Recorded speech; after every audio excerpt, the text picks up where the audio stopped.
नमस्कार, मैं हूं श्वेता। उत्तर प्रदेश की बड़ी खबरों में आपका स्वागत है। एक नजर डालते हैं आज की सुर्खियों पर। अब नई प्रक्रिया से दिव्यांग छात्राओं को मिलेगी ई ट्राईसाइकिल सुविधा। आज से प्रदेश भर में शुरू हुआ वन महोत्सव अभियान। यूपी डिफेंस कॉरिडोर में निवेशकों की पहली पसंद बना कानपुर। यूपी में रोजगार परक शिक्षा के साथ खुलेंगे नए विश्वविद्यालय। श्रेयस अय्यर के बयान से चयन प्रक्रिया पर उठे बड़े सवाल। चलिए एक नजर डालते शाम तक की बड़ी खबरों की ओर विस्तार से। अब नई प्रक्रिया से दिव्यांग छात्राओं को मिलेगी ई ट्राईसाइकिल सुविधा। सरकार ने स्कूल और प्रशिक्षण संस्थानों में पढ़ने वाली दिव्यांग छात्राओं को ई ट्राईसाइकिल देने के लिए नई नियमावली लागू की है। नई व्यवस्था से दिव्यांगता की गंभीरता और आवेदन के आधार पर प्राथमिकता तय होगी। Muscular dystrophy, stroke, cerebral palsy और हीमोफीलिया से पीड़ित छात्राएं भी योजना का लाभ ले सकेगी। पात्रता के लिए सीएमओ प्रमाण पत्र जारी होगा। लाभ वितरण से पहले बीपीएल वर्ग को प्राथमिकता मिलेगी। एक व्यक्ति को 5 साल में केवल एक बार ट्राईसाइकिल मिलेगा। सरकार ने प्रति ई ट्राईसाइकिल अधिकतम 65,000 रुपए तक अनुदान तय किया है। यूपी में रोजगार परक शिक्षा के साथ खुलेंगे नए विश्वविद्यालय। उत्तर प्रदेश में बन रहे 8 नए विश्वविद्यालयों की तैयारियां तेज हो गई है। सरकार छात्रों के प्रवेश से पहले सभी जरूरी सुविधाएं उपलब्ध कराने पर काम कर रही। इन संस्थानों में पारंपरिक शिक्षा के साथ रोजगार परक और स्थानीय उद्योगों से जुड़े कोर्स शुरू किए जाएंगे। शिक्षकों की नियुक्ति चरणबद्ध होगी और जरूरत पड़ने पर गेस्ट फैकल्टी से पढ़ाई शुरू होगी। समीक्षा बैठक में भवन निर्माण, बजट, भर्ती और प्रशासनिक तैयारियों पर चर्चा हुई। कुछ स्थानों पर जमीन और आधारभूत सुविधाओं से जुड़ी समस्याएं सामने आई। निर्माण गुणवत्ता पर विशेष जोर दिया गया, जबकि अलीगढ़ और सहारनपुर विश्वविद्यालयों के उद्घाटन की भी तैयारी चल रही। गर्मियों की छुट्टियों के बाद स्कूलों में लौटी रौनक। प्रदेश में गर्मी की छुट्टियों के बाद आज से माध्यमिक विद्यालय फिर से खुल गए हैं और सुबह 7:30 बजे से दोपहर 1:30 तक संचालित होंगे। वहीं नए शैक्षणिक सत्र 2026-27 के तहत 1 से 15 जुलाई तक स्कूल चलो अभियान चलाया जाएगा, जिसका उद्देश्य सभी बच्चों का 100% नामांकन और स्कूल से बाहर बच्चों को शिक्षा से जोड़ना है। सरकार ने इसके लिए 1,63,00,000 रुपए जारी किए हैं।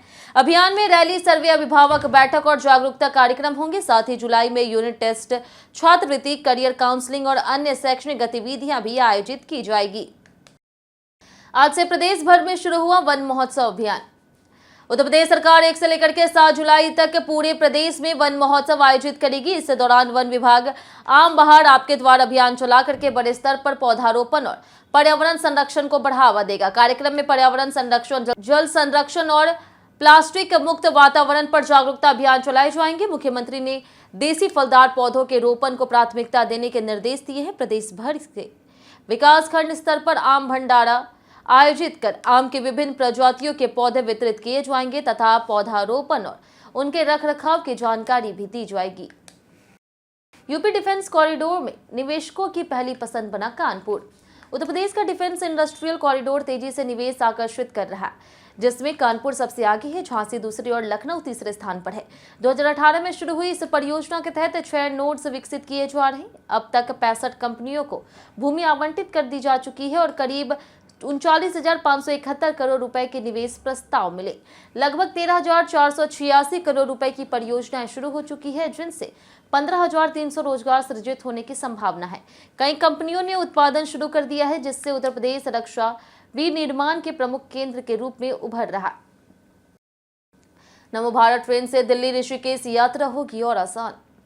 दिल्ली से ऋषिकेश यात्रा करने वालों को जल्द बड़ी सुविधा मिल सकती है। मेरठ से ऋषिकेश तक प्रस्तावित नमो भारत आरआरटीएस कॉरिडोर के लिए जल्द सर्वे शुरू होने की संभावना है। इस परियोजना के तहत दिल्ली से ऋषिकेश की लगभग 230 किलोमीटर दूरी 2.5 से 3 घंटे में पूरी की जा सकेगी। कॉरिडोर मेरठ, मुजफ्फरनगर, रुड़की और हरिद्वार होते हुए ऋषिकेश तक जाएगा। उत्तर प्रदेश और उत्तराखंड सरकारों ने परियोजना को सहमति दे दी है। हाई स्पीड नमो भारत ट्रेन लगभग 160 किलोमीटर प्रति घंटे की रफ्तार से चलेगी, जिससे यात्रियों को और तीर्थ यात्रियों को बड़ी सुविधा मिलेगी। अखिलेश यादव के जन्मदिन पर नेताओं ने दी शुभकामनाएं।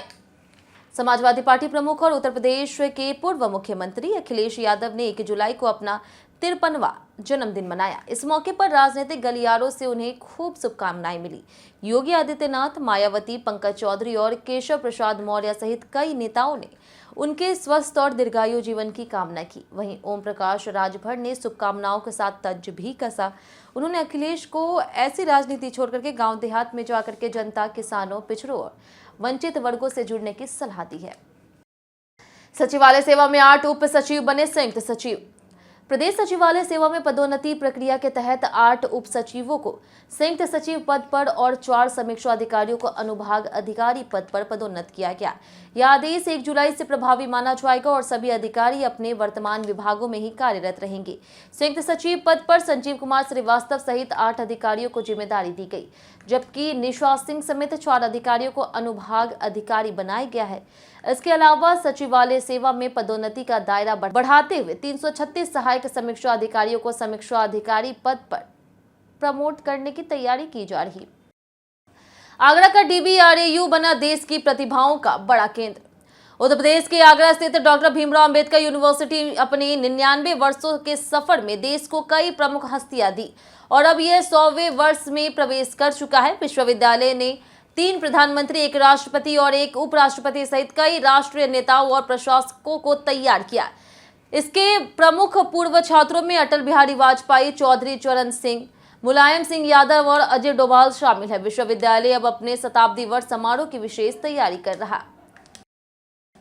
लखनऊ विश्वविद्यालय को 77 देशों से मिले रिकॉर्ड आवेदन। लखनऊ विश्वविद्यालय को शैक्षणिक सत्र 2026-27 में 77 देशों से 3421 विदेशी छात्रों के आवेदन प्राप्त हुए, जो अब तक का सबसे बड़ा आंकड़ा है। पिछले वर्ष की तुलना में इसमें 64% वृद्धि दर्ज की गई है। सबसे अधिक आवेदन स्नातक पाठ्यक्रमों के लिए हुए हैं। बांग्लादेश, नेपाल, नाइजीरिया, सूडान और तंजानिया प्रमुख देशों में शामिल है। विश्वविद्यालय ने इस बढ़ती रुचि का श्रेय गुणवत्तापूर्ण शिक्षा, छात्र अनुकूल माहौल और वैश्विक अवसरों को दिया है। साथ ही कई UG, PG और PhD पाठ्यक्रमों के आवेदन अंतिम तिथि भी बढ़ा दी गई है। उत्तर प्रदेश के 29 वरिष्ठ PCS अधिकारी बने IAS अधिकारी। उत्तर प्रदेश सरकार ने 29 वरिष्ठ PCS अधिकारियों को भारतीय प्रशासनिक सेवा संवर्ग में पदोन्नत कर दिया है। UPSC में 10 जून को हुई विभागीय पदोन्नति समिति की बैठक के बाद आदेश जारी किए गए हैं। सूची में 2010 से 2012 बैच के अधिकारी शामिल हैं। पदोन्नति पाने वालों में विकास पदाधिकारियों के सचिव, अपर आयुक्त, अपर जिलाधिकारी और अन्य वरिष्ठ अधिकारी शामिल हैं। अब उनकी नई तैनाती और तबादलों की प्रक्रिया भी तेज हो गई है। इसके अलावा सचिवालय में 336 सहायक समीक्षा अधिकारियों की पदोन्नति और अन्य प्रशासनिक बदलाव की तैयारी भी की जा रही। 8 महीने बाद भी लागू नहीं हो सकी हेल्थ कार्ड योजना। उत्तर प्रदेश में शिक्षकों, शिक्षा मित्रों, अनुदेशकों और रसोइयों के लिए प्रस्तावित कैशलेस चिकित्सा योजना अभी भी पूरी तरह से लागू नहीं हो सकी है। मुख्यमंत्री की घोषणा के लगभग 8 महीने बाद भी हेल्थ कार्ड को अंतिम मंजूरी नहीं मिली।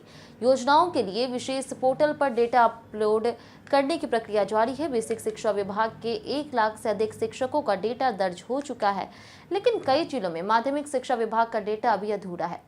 अधिकारियों को जानकारी जल्द अपलोड करने के निर्देश दिए गए ताकि योजना को जल्द लागू कर लाभ दिया जा सके। सार्वजनिक जमीन पर कब्जे को लेकर के हाईकोर्ट का अहम फैसला।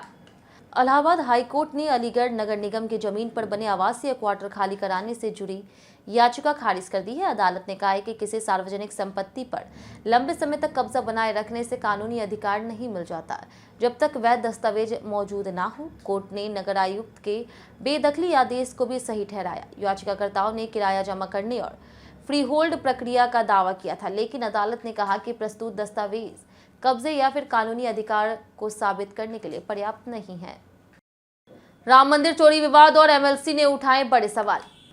अयोध्या के श्री राम मंदिर में दान पत्र से कथित चोरी के मामले पर सियासत तेज हो गई है। MLC देवेंद्र प्रताप सिंह ने प्रधानमंत्री को पत्र लिख करके मंदिर ट्रस्ट और प्रबंधन व्यवस्था में बदलाव की मांग की है। उन्होंने कहा कि यह केवल धन चोरी का मामला नहीं बल्कि करोड़ों श्रद्धालुओं की आस्था से जुड़ा विषय है। उन्होंने नए ट्रस्ट में श्री राम के वंशजों और राम मंदिर आंदोलन से जुड़े परिवारों को शामिल करने का सुझाव दिया। साथ ही प्रबंधन की भूमिका की समीक्षा, घटना की गंभीर जांच और भविष्य में मजबूत निगरानी व्यवस्था लागू करने की मांग की है। श्रेयस अय्यर के बयान से चयन प्रक्रिया पर उठे गंभीर सवाल।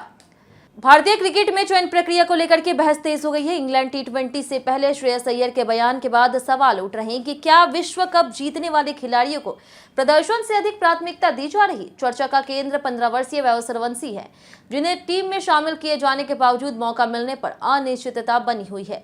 आलोचकों को कहना है कि चयन का आधार पुरानी उपलब्धियों के बजाय मौजूदा फॉर्म और टीम की जरूरत होनी चाहिए। यह बहस भारतीय क्रिकेट में मेरिट आधारित चयन की सोच पर बड़े सवाल खड़े कर रही।